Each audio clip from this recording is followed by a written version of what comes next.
যুক্ত ভেহিকেলের দরপত্র বৃদ্ধি করতে হবে। এই সময় আমাদের ধর্মঘট আমরা সমস্ত রকম কাজকর্ম বন্ধ করে দিতে বাধ্য থাকবো। এই সমস্ত আমাদের দাবি দেওয়া না মানলে আমরা 1 আগস্ট থেকে সমস্ত রকম কাজকর্ম বন্ধ করে দিতে বাধ্য হব। অবিলম্বে দুর্গাপূজার আগে সমস্ত রকম ইলেকশন আউটসোর্সিং এলটি এসটি অপারেশনের যুক্ত ভেহিকেলের দরপত্র বৃদ্ধি করতে হবে। জিআইএস সার্ভে সুষ্ঠু সমাধান না করে একগুচ্ছ দাবি দাওয়া নিয়ে সোমবার তমলুকের বিজলি ভবনে বিক্ষোভে সামিল হল West Bengal state electrical contractors অ্যাসোসিয়েশনের প্রতিনিধিরা। কেন্দ্রীয় 7 দফা ও স্থানীয় 7 দফা মোট 14 দফা দাবি নিয়ে সংগঠনের পক্ষ থেকে বিদ্যুৎ দপ্তরে এদিন ডেপুটেশন জমা করা হয়। ডেপুটেশন জমা দেওয়ার আগেই বিদ্যুৎ দপ্তরের সামনে বিদ্যুৎ দপ্তরের কন্ট্রাক্টর অ্যাসোসিয়েশনের প্রতিনিধিরা স্লোগানের মাধ্যমে বিক্ষোভ দেখান। জিএসটি দেওয়া যে বিলগুলি ডিভিশনে জমা করা আছে সেই সব বিলগুলি বিআর সিরিয়াল অনুযায়ী আসন্ন দুর্গাপুজোর আগে সমস্ত পেমেন্ট ক্লিয়ার করতে হবে এবং অবিলম্বে ভেন্ডারদের বকেয়া মালপত্র ইস্যু করে দুর্গাপুজোর আগেই বিল পেমেন্টের ব্যবস্থা করতে হবে। পাশাপাশি রমজান, নরওয়েস্টার জেনারেল, লোকসভা নির্বাচনের নাইট সার্ভিসের অর্ডার এবং পেমেন্ট করার দাবি সহ মোট 14 দফা দাবি নিয়ে পূর্ব মেদিনীপুর রিজিওনাল ম্যানেজারের নিকট ডেপুটেশন জমা করা হয়। তবে 14 দফা দাবির মধ্যে বেশ কিছু সমস্যা পুজোর আগেই মিটিয়ে দেওয়া হবে এমনটাই জানান পূর্ব মেদিনীপুর রিজিওনাল ম্যানেজার রঞ্জিত কুমার মণ্ডল। বৃদ্ধি করতে হবে। এই সমস্ত বৃদ্ধি না করলে আমাদের আন্দোলন চলবে। জিএসটি দেওয়া বিলগুলি অবিলম্বে যে সমস্ত ডিভিশনে জমা আছে সেই বিলগুলি মানছি না, মানবো না। জিএসটি দেওয়া সমস্ত বিলগুলি অবিলম্বে সিরিয়াল অনুযায়ী পেমেন্ট করতে হবে। এই ব্যাপারে কোন রূপ টালবো WBSCCA পূর্ব মেদিনীপুর জেলা ইউনিট অবিলম্বে ভেন্ডারদের বকেয়া মালপত্র দুর্গাপূজার আগে ইস্যু করতে হবে। অবিলম্বে ভেন্ডারদের সমস্ত মালপত্র দুর্গাপূজার আগে ইস্যু করে পেমেন্ট ক্লিয়ার করতে হবে।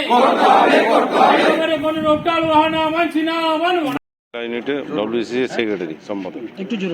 আমাদের মূলত 14 দাবি আমাদের সভাপতি বলেছেন, আর তার সঙ্গে আমাদের যে আরও দাবি যে আমরা গত জুলাই মাসে আমাদের মাননীয় মন্ত্রীর নির্দেশে আমরা গাছ কেটেছি প্রত্যেকটা ডিভিশন, প্রতিটা জায়গায় আমরা দেখেছেন, লক্ষ্য করেছেন। সেই গাছ কাটার অর্ডার আমরা আজ পর্যন্ত পাইনি। আমরা বিপদে যখন তখন রাতে ভিতে আমাদের অর্ডার না থাকা সত্ত্বেও ঝাঁপিয়ে পড়ি, কিন্তু সেন্ট্রাল গভর্নমেন্টের একটা সার্কুলার হয়েছে এবং সেটা আমাদের উপর চাপিয়ে দেওয়া হয়েছে যে বাইরের কন্ট্রাক্টর এসে এখানে ভালো ভালো কাজ করবে, কেবিলের কাজ করবে, আমরা শুধু ছেঁড়া ফাটা, তার ছিঁড়ে যাওয়া এসব কাজ করব। তারও আমাদের প্রতিবাদ আছে যে আমরাও যেন ওই কাজগুলো পাই, তার দাবিও আমাদের আজকে থাকবে। কাঞ্চন কুমার মাইতি, আমি জেলা প্রেসিডেন্ট WBSCCA এর। কি সমস্যার কারণে সমস্যা হচ্ছে আমাদের সেন্ট্রাল কেন্দ্রীয় কমিটির থেকে আজকে এই ডেপুটেশন সারা পশ্চিমবঙ্গ রাজ্যব্যাপী চলছে।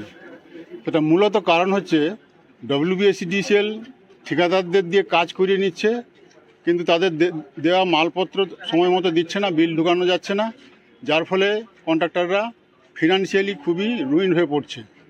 এটা যেমন একটা দিক গেছে, উপর থেকে আরও নির্দেশ আসছে, এত সাল পিও ক্লোজ করে দেওয়া হলো, বিল ঢোকানো হচ্ছে না মালের অভাবে, বিলের টাকা পয়সা দেওয়া হচ্ছে না, তা সত্ত্বেও পিও ক্লোজ করে দেওয়া হলো। হঠাৎ করে না জানিয়ে আমাদের 19, 20, 21 এগুলো সমস্ত পিও ক্লোজ করে দেওয়া হচ্ছে, যার ফলে বহু কন্ট্রাক্টর কোটি কোটি টাকার ক্ষতির সম্মুখীন হচ্ছে। এবং এত যে পরিষেবা চলছে, পরিষেবার নেটওয়ার্কের যা অবস্থা, দুর্ঘটনা এড়াবার জন্য বিভিন্ন সময় ওনারা শুধু সার্কুলারই করতে থাকেন। সার্কুলার করার পর আমরা বিভিন্ন রকম এস্টিমেট যে করে দিই, সার্ভে করে দিই, সেই সমস্ত কাজকর্ম করানোর ব্যাপারে ওনাদের কোনো উদ্যোগ নেই। যখনই কোনো দুর্ঘটনা ঘটছে তখনই 1-2 করে সার্কুলার হচ্ছে। এই সার্কুলারের এগেনস্টে আমরা P71 17/8/2022 মনে হচ্ছে 17/8/2022 হয়েছিল, তার বিরুদ্ধে আমরা আইনের আশ্রয় নিয়েছিলাম। টোটাল P71টাকে রদ করা গেছে। সেই 71 কালা সার্কুলার ছিল যে দুর্ঘটনা ঘটার সঙ্গে সঙ্গে কন্ট্রাক্টরকে ব্ল্যাক লিস্টেড করে দিতে হবে, তার কাজ বন্ধ করে দিতে হবে। এই যে অমানবিক অত্যাচার চলছে কন্ট্রাক্টরদের উপরে, এই সমস্ত প্রতিবাদ। শুধু তাই নয়, এই 2024 লোকসভার যে ইলেকশনের একদিন আগে আমাদের এসে হঠাৎ জরুরি মিটিং ডেকে বললো 4 দিনের মধ্যে অর্ডার দেওয়া হবে, পেমেন্ট দেওয়া হবে, আপনারা প্রত্যেকটা বুথে জেনারেটর দেন। আমাদের কোনো সদস্য 70টা 80টা করে জেনারেটর হাই রেটে নিয়ে এসে দিয়ে আজকে ইলেকশন কত মাস হয়ে গেছে আপনারা জানেন, এখনও পর্যন্ত কোনো অর্ডার নেই, রেট নেই। আমরা 11 থেকে যে স্ট্রাইকে যাচ্ছি তার মূল কারণ হচ্ছে এই যে যখন তখন সার্কুলার চাপিয়ে পিও বন্ধ করে দেওয়া, মাল না দেওয়া এবং উইদাউট অর্ডারে কাজ করানোর যে একটা প্রবণতা।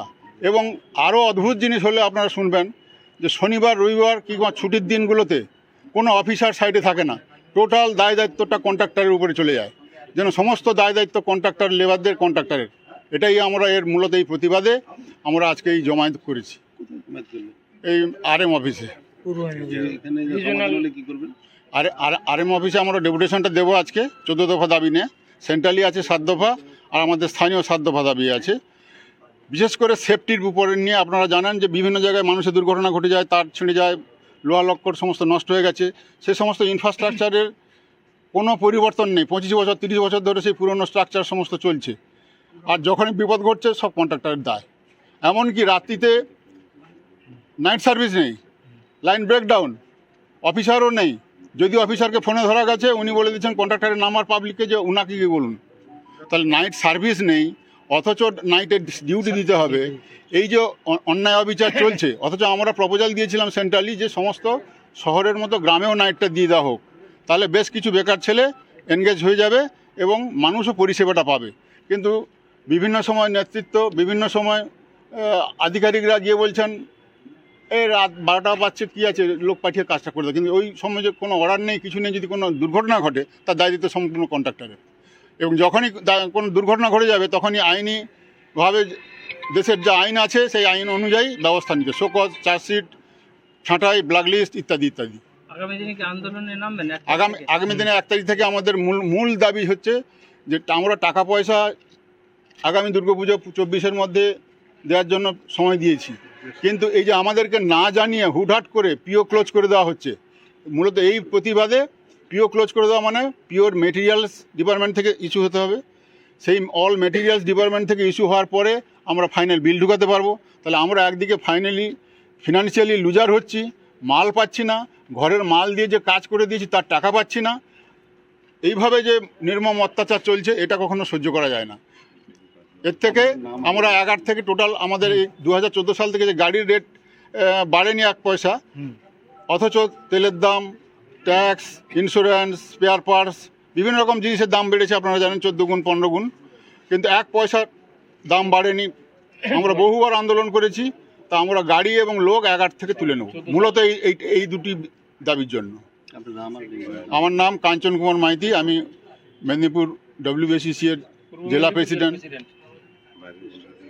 রয়েছে তাদের একটা দাবি, 14 দফা দাবি, সেন্ট্রালি একটা 7 দফা আর এবং লোকালি 7 দফা। তো এই বিভিন্নরা দাবি দেওয়া নিয়ে একটা ডেপুটেশন আজকে দিয়েছে, এতে কি বলবেন? আমি তো এখনও ডেপুটেশনটা ওদের ফেস করিনি, নিজে যাই ফেস করি, ওদের সঙ্গে বসে দেখি কী দাবি আছে। এখনও দাবিগুলো আমি ঠিক জানি না, ঠিক আছে? দাবিগুলো দেখার পরেই আমি বলতে পারবো। যেমন ওরা বলছিল যে লোকসভা নির্বাচনে কি জেনারেটর দেওয়া হয়েছিল? হ্যাঁ, জেনারেটরটা মানে একটা আমাদের রেড কন্ট্রাক্ট অর্ডার বেরোবে, সেটা আন্ডার প্রসেস আছে, খুব শীঘ্রই বেরিয়ে যাবে। এটা হলে আমরা সবাই অর্ডার দিয়ে দেবো, পরে সবাই টাকা পেয়ে যাবে। সবাই টাকা পেয়ে যাবে। আর ওই গ্রামীণ এলাকায় কি নাইট সার্ভিস নেই, কিন্তু সার্ভিস দিতে হচ্ছে, তাদের একটু সমস্যা দেখা যায়। হ্যাঁ, নাইট সার্ভিসে আমাদের রমজান এবং ইলেকশনের সময় স্পেশাল অ্যাপ্রুভাল দিয়েছিল। এবার বাকি আবার পুজোর সময় পাওয়া যাবে, কিন্তু যে সব জায়গায় আমাদের গ্রামীণ এলাকায় নাইট সার্ভিস এখন অ্যাপ্রুভাল পাওয়া যায়নি। সেটা আমরা যেগুলো খুব আর্জেন্ট সেগুলো প্রপোজাল পাঠাচ্ছি, মানে ধীরে ধীরে হচ্ছে আর কি। সব একসাথে অনেক টাকা ইনভলভমেন্ট আছে, তো পুরোটা একসাথে করা যাচ্ছে না।